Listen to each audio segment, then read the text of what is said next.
afternoon we got going. I'll get y'all all caught up on the news for the second half of the day. Good chance of rain on Saturday night. It could come in here late and linger into Sunday morning. But man, do we need it? We're right on the edge of some really tough drought situations. Florida is way worse off than us. They've been dealing with this since way back in, I guess, the whole year, really, back into January. Just absolutely dangerous conditions down there. And any rain is good rain. You know, generally spring is our big stormy season. This is an approaching cold front, but we haven't seen any storm parameters involved in any of this. And if the forecasters change that, we'll of course let you know. Speaking of weather, Distinctive Pools ready to come dig a hole in your property and make it look beautiful. Make you a nice swimming pool that you can enjoy in addition to all the other features that they can offer because they also do hardscapes. And that's really kind of the smart way to do it. If it's a budget issue, then you just don't build this big a pool, but build the other amenities that all work with that pool. They can do hot tubs and waterfalls and all this stuff, outdoor kitchens, and some people love to cook pizza ovens for outside. All of these beautiful things that look like they've always been there and add value to your home. Don't put just real estate advice. Don't put a cheap pool on your home. If you don't have the budget to do it right, just don't do it. Seriously.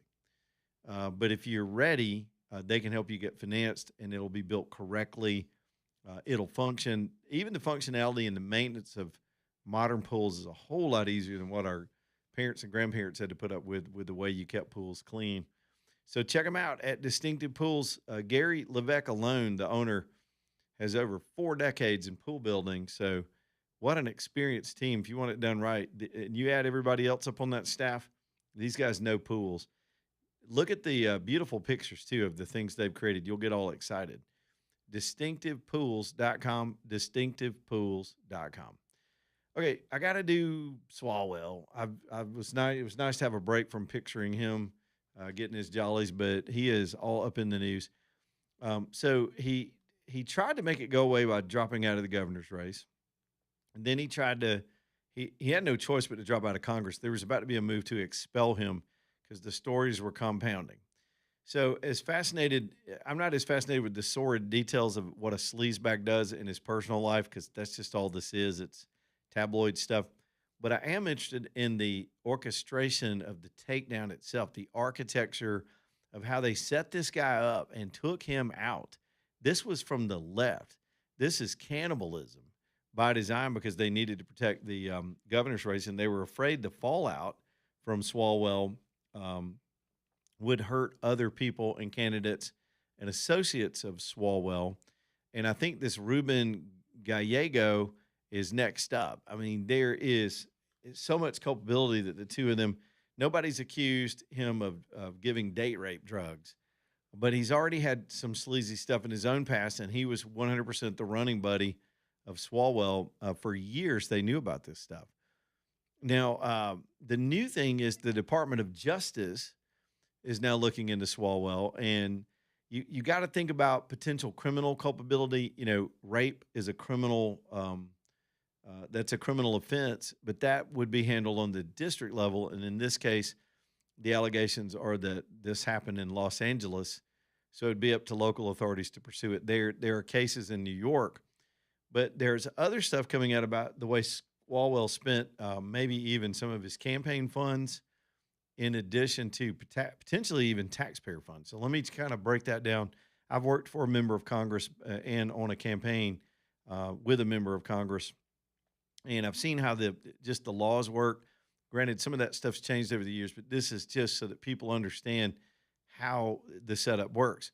So you'll have a campaign fund that pays for the campaign, and you can't commingle resources. And you've got to be very careful if you're a sitting elected official and you run for office, even your own seat, not to do campaign work with company resources. Does that make sense? I was so paranoid about it. This is a true story. As our campaign was my guy, Bob Riley, was in Congress, but he was preparing to run for governor. So we were going through the early stages of talking to people. Some of that I didn't fundraise, but sometimes it's, donors calling up saying, "Hey, I want to support y'all. Who do I talk to?" So AJ, I kept 2 phones. I even color coded them so I wouldn't get on the wrong phone by mistake. Mm-hmm. And it was back when we had these little Nokia phones that were about that big you'd put in your pocket. I sort of miss those days. Those things still run still to this day. I've still got, I think I've still got both of these phones in a box somewhere. I keep all my old tech just for giggles. And so I got a red one and a blue one because I didn't want to make the mistake of somebody or me picking up one of them and making a call that could be confused with anything if I was on the clock doing my congressional job with anything associated with what would become the campaign. So you got to put a wall there, and it's okay for staffs to do this in their own time, but off the government resources. For example, our building was one of our office buildings was in downtown Anniston, and there was a furniture store right next door.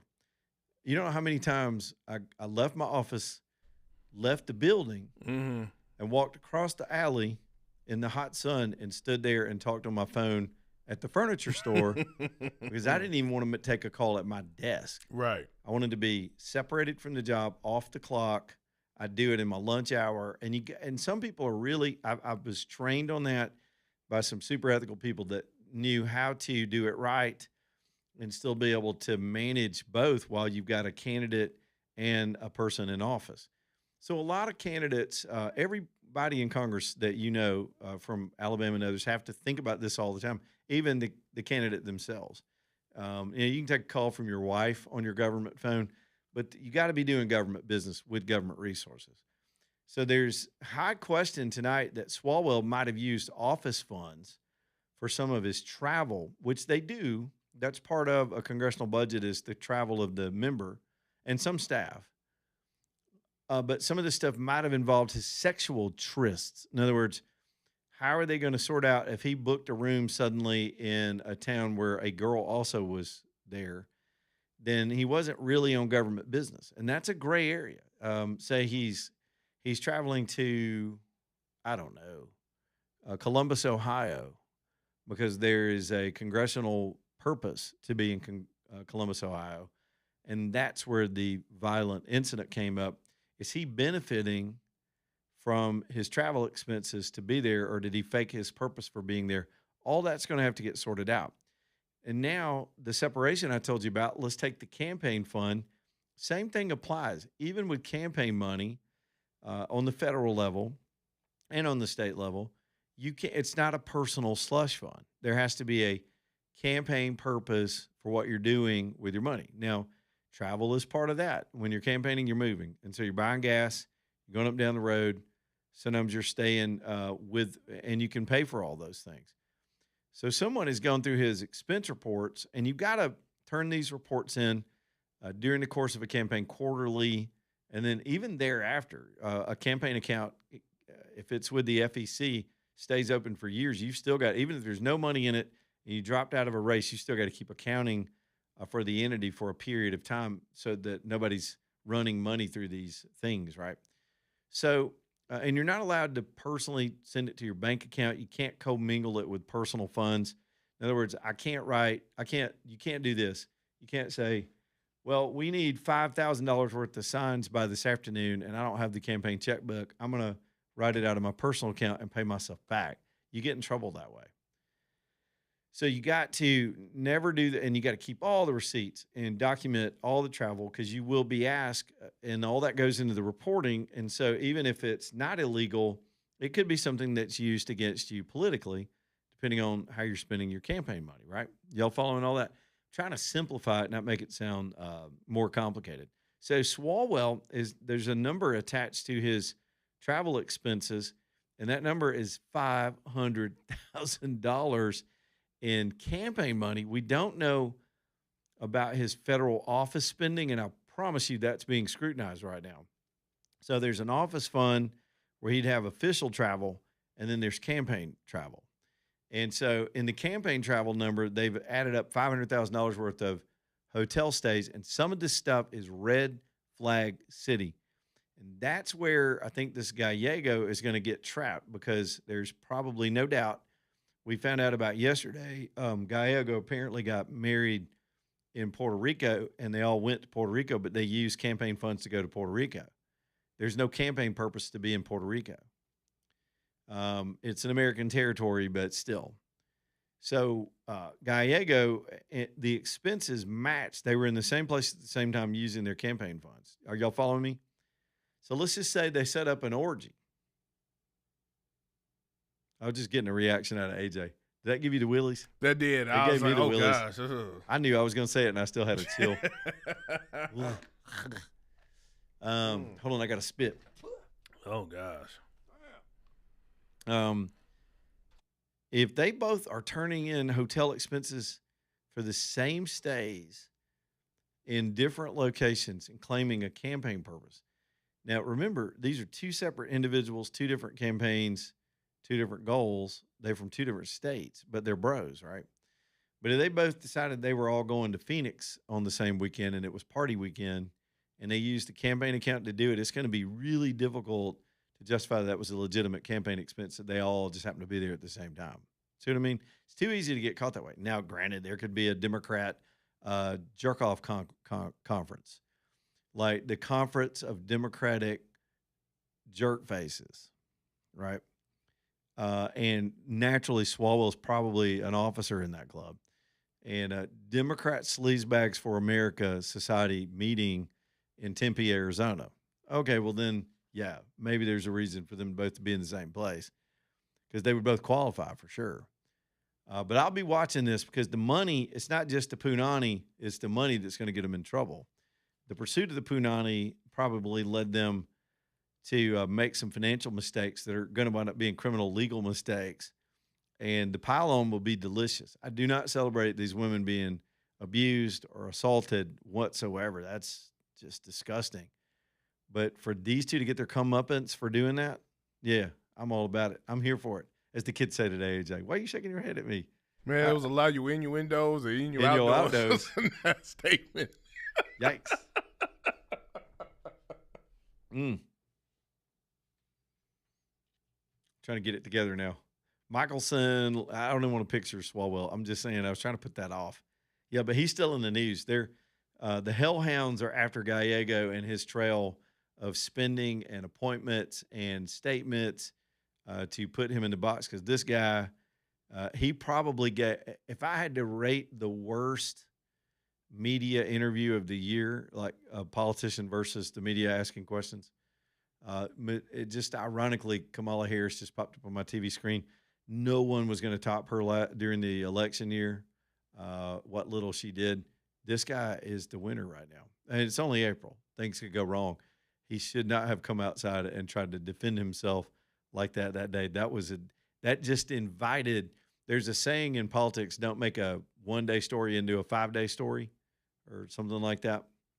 That's exactly what he did. Michelson Laser Vision bringing you the show tonight. Dr. Mark, Dr. Jennifer, dad and daughter. I love their story. I just love their story. He's a legend and a pioneer, and he does all this stuff in the 80s, brings a laser here. Nobody had ever heard of it. Back in the 80s, we were wearing 5-pound Coke bottle glasses with huge frames. Do y'all remember those glasses? Looked like you were going to dissect a frog in biology class with those big old 80s glasses. People were tired of them and wanted something else. And so he brought the laser. And I thought, man, I bet it was hard to sell that. I asked him that. I said, is that hard to convince people this was good technology? He said, man, they were lined up out the door. People were ready for it. And it's only improved. There have been different ways to do surgical care for your eyes to help you see better. But the laser, LASIK particularly, has just taken over, and it's even more improved. And Michelson, of course, being the practice that it is, has the cutting edge, the latest technology for diagnosis and treatment. And it'll do things you couldn't have imagined. Dr. Jennifer, I saw a picture of her and her dad one day in the office. She looked like she's about 12 or 13. She had a white coat on standing next to her dad. And I thought, have you always wanted to do this? She goes, yeah, my whole life. That's all. She never considered anything else. She went off to the finest surgical schools, and now she's practicing with her father. Great story. Great American story. Y'all go see them. Man, if you're in glasses or contacts, you just can't imagine. You ever put your glasses on? I used to do this all the time and go, man, I can't see today. What's going on? Like a thumbprint right there in the middle of your glasses. That is over. For me, I haven't dealt with that in years. I'm going on 7 years of 2015. It is Michelson Laser Vision, downtown UAB Highlands. Y'all go see them, michelsonlaservision.com.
All right, it's 425 Leland Live. Work Trucks bringing you the show tonight too. If you have a business or want to start a business and you need one of these business trucks, and that could be a number of varieties: bucket trucks, crane trucks, box trucks, vans.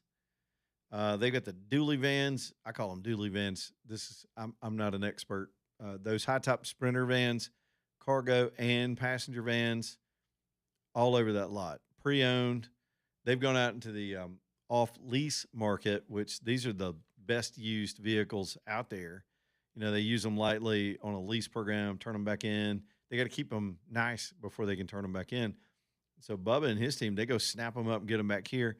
Still go through them 125 points, make them ready for the road, ready for work, and you get the benefit of all that processing just to have them on the lot so you can go pick one out and get back to work yourself. I mean, you can spend a lot of time chasing these things down, but should be focused on your business. Let them be sort of your fleet manager and keep this stuff going. When you get the miles on that one and you want to trade it back in, they'll take it on trade and get you another one or expand your fleet if you start growing. Y'all, is Work Trucks, TRUX, WorkTrucksLLC.com, WorkTrucksLLC.com. Put an X in there when you spell it, TRUX, WorkTrucksLLC.com. They're downtown Birmingham, just off 3rd Avenue, right around the corner from our buddies over at Iron City, where we're doing the Jawbone Jam this year. It's our 10th anniversary. Huge acts, Brother Kane, Cattle, Stone Horses, big bands, back-to-back, one night, May the 15th, Iron City. Get your tickets at IronCityBHAM.com or at Ticketmaster. I'll be doing the show out there that Friday. The whole team will be there celebrating the station and enjoying some cool bands. It's the 10th anniversary of Talk 99.5, and we're pumped. Kicking off summer, man. All right, let's go. I don't want to talk any more about Swalwell, even though there's another story I've got to look at that just popped up. I don't even know what this is. Have you heard about this Alabama player? I don't even have the story in front of me anymore. I was trying to figure out what was going on with it. There was a former defensive end from Alabama that he just got busted for imitating other NFL players. They said he wore wigs and assumed their identities and built people out of millions of dollars. I was like, all right, tell me more. How does that even happen? I guess people they want to be near fame. Mm-hmm. And all this guys do is drop somebody's name, and they got helmets on. We don't know what they look like a lot of times. Just put his jersey on and yeah. I mean, but you don't think people would have known that? I don't know. Like who you are? Like really? I think it's an indictment on the people that were stupid enough to give this guy $3 million. Yeah. And you see this from time to time. Former athletes that get involved in investment schemes have their names used in these schemes. We just had the FBI bust last year with NBA players that were allowing their names to be used as a celebrity at a poker game. They didn't have anything to do with rigging the game, but they'd say, hey, I'm old, so I'm going to name an old basketball player. Magic Johnson's coming to the poker game tonight, and that draws people. It also says big money, and they were sort of paid like a celebrity appearance. In some case, they were the targets of getting ripped off by the mob that was running this poker stuff. Man, I don't know. Athletics, it's not as corrupt as politics, but there's just corruption all over athletics right now. I mean, come on now. Like you're impersonating people, right, that won championships and stuff like that, and here you come. You're supposed to be I'm trying to think of a football player. Oh, you're supposed to be Cam Newton, right? Yeah, I would not be able to pull that off. They're not going to believe me. If I told people I was Cam Newton, I could start dressing like a woman. They still wouldn't think I was Cam Newton. Look at you like, bro, you ain't Cam Newton. You weigh 350. You don't look like Cam Newton, man. You like the Pillsbury Doughboy. You don't look like Cam Newton. But some people bought it, man, and gave the dude money, and he got busted. I mean, he could just. I mean, he won. He played on a championship team. I know it. And yet he's like, all right, okay. You know, I don't know. Maybe I'm simple-minded, but it's just a whole lot easier to go get a job. Yeah. Jail is no fun. Yeah. Just get a job. Now you're going to be defending his end in prison. Yeah, that's right. He's going to be defending his own end. What's his nickname going to be? Yikes.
All right, y'all, 435 Leland Live as we keep on doing our thing this afternoon. A lot happening out there in the world today. Storm Restoration Roofing, next up here on the show. This is one of those things where if you don't need them, you don't need them, and I get it. But if you if you get in a pinch, especially with spring storm season still with us, you're going to need this phone number. So I'm giving you time to get ready to jot it down because people will reach out to me after the show. Didn't quite get it. You're doing 100 things right now trying to get home. I understand. But Greg is your guy, and you need the reference because you may forget the name of the business or forget Greg's full name, and then suddenly, boom, storm comes through, and you got something on your roof or part of it's missing, and you need help in a hurry. Absolutely trust Greg. After storms, we'll have these companies that'll come from all over. They'll come out of Mississippi and Tennessee and places around the Southeast trolling for roof business. There'll be a whole crew roll up like they just appeared like angels to help you with your roof. And look, there's some nightmare stories of them taking half your money up front and disappearing or not doing the job right because they're really not roofers. They get people that are vulnerable after a storm and in a crisis. And what Greg wants you to know is there's a period of time to file your claim as long as you're dry, and he can get that taken care of for you right after a storm. Get you dried in, get you tarped up. You've got time to file that claim. He can get you documented, and then get his crews to you in their rotation and get it done correctly. With a business that's been around almost 3 decades, based out of Pell City, Greg's whole family's working in the business, couple of generations, good local folks, know their stuff. He knows how to put that roof in and put it in correctly. And I tell you every night, there's so much that I've learned from him. If you don't do it right, the manufacturer of those shingles does not have to honor that warranty. So the installation has to be correct. So his crews are trained on all those techniques from each of the manufacturers. They know all the insurance companies, what they will and will not allow. It'll keep you from filing a claim and getting rejected, then getting dropped. People do that sometimes. Your insurance company doesn't want you messing with them. So if you file something frivolous or it's not correct, that puts you in jeopardy. But if you can document your damage and show where it happened, how it happened, and do it the way it's supposed to be done, you got a better chance of getting covered. Greg has finance companies to help you with your deductibles, or the other end of that is your roof's just old, it ages out, they do have a lifespan. Let him do the whole replacement and help you with the financing too with those companies that are ready to help so you don't have to come out of pocket for these things. It's Storm Restoration Roofing. So I filibustered as long as I could to give you time to jot the number down. Are you ready? The number is 205-542-3531, 205-542-3531, Storm Restoration Roofing. Apparently there's been an incident. Let me do a couple of fresh stories, and I got to go back to this Lauren Boebert thing. There has been another incident where a plane almost hit a truck on a runway. This was in Charlotte, and there was an American Airlines plane was on the ground moving around. I don't know if he was leaving or just coming in. The plane that hit at LaGuardia that hit the fire truck last week. What a tragedy! That plane was coming in at full speed and hit the fire truck and T-boned it. We think there was confusion from the tower, but apparently it happened again. There was a near miss at Charlotte this afternoon with an American Airlines jet, and everything's okay, but there was a truck on the runway. So I don't know if this Homeland Security shutdown stress or accidents do kind of seem to come in waves, but there's that story. A near miss is still frightening enough, but hopefully they can do an after action and get to the bottom of that. Man, I got to fly American in June too. I think I go through Charlotte. I don't know. You always relate to stories that are in the news. Mm-hmm. So there's that. Let's do the Boebert story again, just real quick while it's top of mind. So I'm going to judge this based on the PR value of what she did, just like this senator that didn't do himself any good, denying that he knew anything about Swalwell. Well, now this Senator Gallego out of Arizona, Lauren Boebert is trying to be the tip of the spear. She's kind of taking Nancy Mace's role now that Mace is running for governor, and she's got her own South Carolina thing to deal with. It's like get out in front of the cameras at every crisis and get yourself on TV. Brand yourself. Now, look, again, Boebert, every now and then she'll do something or say something like, go, girl. There you go. But she's a showboat. And so she came out today and she had a good point, and I think she should have left it at that. She did one of these gaggles on the steps where she came out and said, look, I'm going to make a move to deny Swalwell and Gallego their pensions. Now, Gallego hasn't been removed. admitted to anything or charged with anything, but he's lumped in this, and I think that's coming. So Swalwell, though, despite all this, when he turned 62, would be eligible. Are y'all serious? He'd be eligible for a congressional pension from the federal government based on years served and all that from Congress. And that should just be automatic. And not, I would say, not till they're convicted, but after that, right? If you're convicted, a court of law has judged, weighed, and measured you, and you've been found guilty, you don't get a pension. Not just accused and resigned in disgrace, because that gets into some gray area. Honestly, I don't think they need pensions anyway. The fact that these people can make Congress a career is the problem. We should have term limits, and they should go the hell home and get their normal pensions like everybody else. It should be a side job, not a full-time gig that leads to the rest of your life. But here we are. So, man, so she comes out, and that's a point. That's a fair point. I suppose a member of Congress would be the right people to pursue cutting off, particularly for Swalwell if he's convicted of or pleads guilty to these things. So, so she did that, and then she tried to get cute. And I would play the soundbite again, AJ, but when you played it, some people couldn't hear it. I don't know why we have a system where you and I can hear a soundbite that doesn't go out over the air, but yet it happened again. So we have 2 channels, and I think it went over the other channel. Okay. So there's no point in trying to play it again, unless you want to find it again. I mean, I got it. But will it play? Will people hear it? Let's give it a shot. So Boebert comes out and tries to ask the question, why is everybody right here so horny? Trying to be cute, and it's the soundbite. It got passed all over the internet. If you can hear it, this is what it sounded like. Yeah, go to church, find Jesus. Like, I mean, why is everybody so horny here? So she both just go to a play, like everybody else does. Like those rap guys' girlfriends. I mean, it's so big, Becky. Look at her butt. She does sound like that. She sounds just like the girl on the beginning of Baby Got Back. I'm just saying. I would, if we, in an earlier version of the show a few years ago, we'd go ahead and play the song now and listen to the girl say all that and compare it to Lauren Boebert. But here's the faux pas that she made. Not only did she do that, she invoked the name of our Lord and Savior, then used the word horny back to back, and then all she did was bring back to life the surveillance video of her getting her boobs grabbed in a public theater. It is all over the internet. No, but everybody had forgotten about that. Oh, well, with someone who was not her husband. Yes, she had on her skank dress. She was out on the town. Hey, women, wear what you want, but she had her boobs completely out. It was a suns up, boobs up kind of dress for just a theater setting. It looked kind of like the Alabama theater from the video. It's night vision, so it's in black and white. And this dude is just squeezing them like the Charmin. You know what I'm saying? Mr. Whipple style. Yeah. He was not checking for breast cancer either. Or ticks. And he's sitting there. She's kind of batting him away, saying, stop. He's like, wink, wink. He's like, stop. I mean, I'm not saying I hadn't played that game. It's fun. But don't do it in public. And they were doing it in public. People around them got pissed off. So I guess somebody said something. They saw it on camera, had it recorded, and then went down to remove her. And then she created a scene in the lobby. And now all that's back on the internet because she decided to be the horny judge today.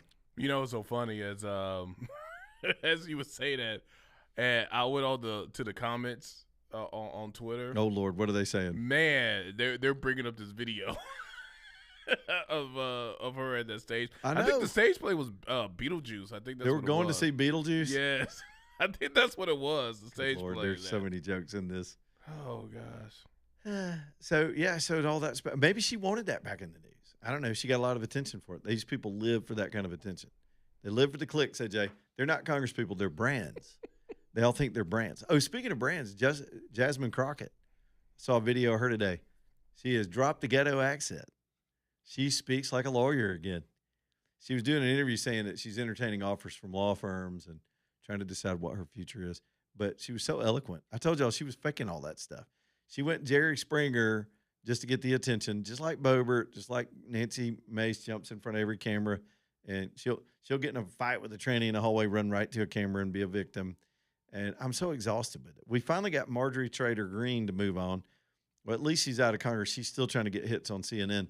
They'll keep using her until they're done with her. But I'm not just picking on the women. The godmother of this whole movement was Lindsey Graham. There's a rumor out there that he's going through transitioning. I'm not kidding. AJ, I'm not kidding. Somebody was putting a story out this week, and they were trying to back it up that he's doing hormone replacement therapy. I was like, no, that's natural. That guy's been a bag of estrogen ever since I've seen him on the pub. And I've met him a couple times. Hey, Lindsey, softest hands I ever shook. Ugh. You ever shake a guy's hand? He's got like a baby's foot. Oh God! He's like, how's it going? And Nice he to got meet the you. limp wrist when you. Try Oh, to and he up hands you down. that just fish, that little fish, and you're like, whoa, I feel like, You might as well put your hand in like a bowl of eyeballs and get the willies. Like, dude, work out. Yeah, so Attention Ho is we're on DEFCON 5 with all that stuff right now. And Bobert, I'm telling you, it would not surprise me she did this just to get that video of the boobs back out. Good Lord, these people. Hey, here's the thing, though. Y'all just paid all your taxes, and these are the people that decide how much money comes out of your paycheck and who gets it. Just letting you know. Crocker Moving Services bringing you the show tonight. That's Eric's company.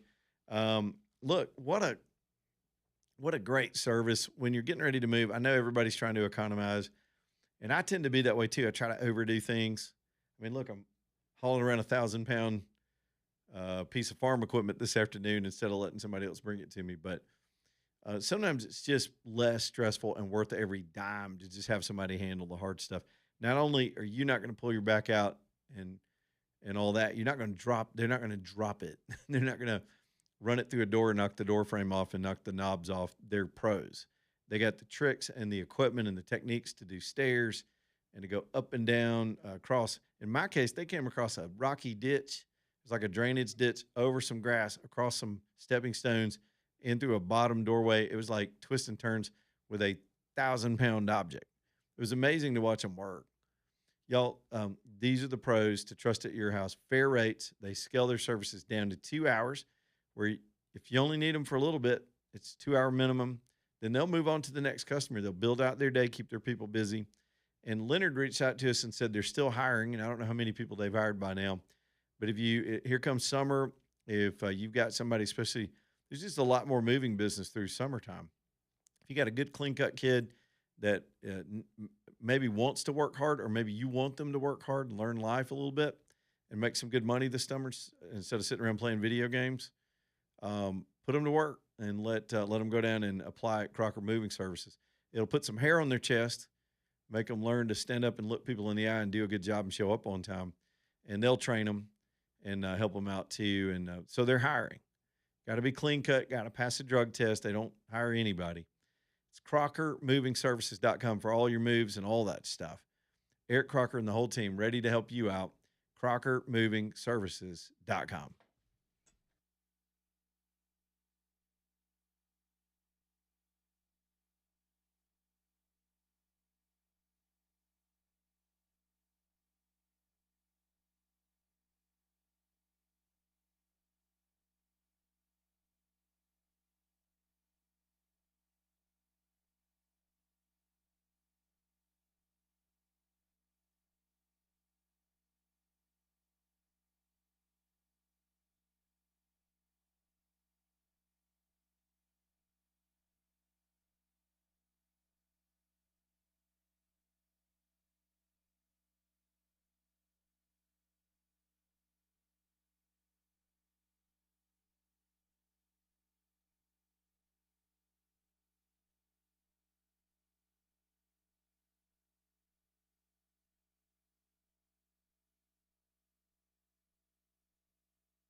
All right, 453 Leland Live. Let's keep on trucking this afternoon.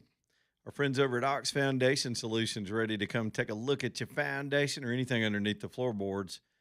We've all got different situations. Some people are on a slab, some people are on a crawl space, some people have poured walls, cinder block walls, basement foundations. All these things come into play. We're just all prone to the elements, to the changing of the seasons, and to water. Of course, we hadn't had rain in a long time, but even drought conditions can cause soil to kind of retract. Then the water comes flooding back in, and it's always trying to get in your house. It's always trying to break in. So if you sense the presence of water, whether it's a moldy, damp smell or feel, maybe you can't quite get under there and tell, but it just something ain't right, or your house is slipping, or you definitely notice cinder block cracks, anything like that, get Ox to come take care of it. The sooner the better. It's cheaper to fix when you catch it early, and it keeps it from cascading into other issues, which tends to be the case with foundation problems. One leads to the other. This summer, we'll start emphasizing mold removal too, and encapsulation, because encapsulation prevents that. It's a moisture and a thermal barrier that actually helps you regulate the air inside your home, in addition to keeping all that nasty stuff out of the air in your home. Ox does all of it: leveling houses, water removal, crack repair, all of that stuff, encapsulation, mold removal. You can trust them, a cutting-edge leading company in this business, oxstrong.com. Get them over there and let them give you an estimate and take care of that problem, oxstrong.com. All right, our buddy Jimmy the Greek's up next. We'll go back to the phones. Jimmy, what's going on, man? Hey, not much. Lauren Boebert, this kind of cracks me up that you're talking about her, because I kind of forgot about her. You remember when that first happened, and she was jumping up and down on the chairs too, and so she said, "You ought to see me in church." Yeah, and I thought that was one of the most hilarious responses. I can only imagine what she's done in church. But bad joke, another Italian joke. Are you ready for one? Sure. I'm always ready for an Italian joke. Okay, this guy, he keeps praying to win the lottery, praying. And he keeps, every week, he never wins. And he finally goes to the confession booth and says, "I must have done something really bad, because I never win anything in the lottery." Priest goes, "Well, dude, you got to buy a ticket first." That's a bad joke. I'm sorry. AJ, did you get that? I think it flew over my head. Yeah. Was that a joke, or was that a comment? I was waiting for it. Oh, okay. No, We're like my bad. we're a tough crowd, Jimmy. Yeah. We're a tough crowd, man. All right. Well, let me go back and say something. I was kind of offended, and AJ was too, when you used that magic word punani. Well, I have no idea. I know what the meaning of the term is, but I have no idea. well, I mean, there's Google, and I'm not going to define it on the air. It's just a word I use to keep from using a lot of other words that you do know the meaning of. That's the whole point. It's kind of code. Well, I mean, it is, but it's a bad word to use in the situation with the Eric Swalwell, because there are what I would consider innocent victims, and it's like Bill Cosby. We got to know more. We got to know the. But some of these trysts were consensual. The story is that he spent $500,000 meeting up with hoes out there on the road, and some of it was probably him being aggressive, and could it be all the way to rape. Some of it was these women gold digging these politicians. I've seen it firsthand, Jimmy. They're all over Washington. It's a disgusting environment that way. You're right, but I just, I'm not on the bandwagon one way or the other, but, careful with your terms. I pray for you. I'm sure Henry prays for you. Careful with the terms you use out there in the real world, because there are people who are offended by them. And I don't care about Jimmy. I don't care about offending anybody. Why the hell? I couldn't have a radio show if I worried about that. I just have to stay home.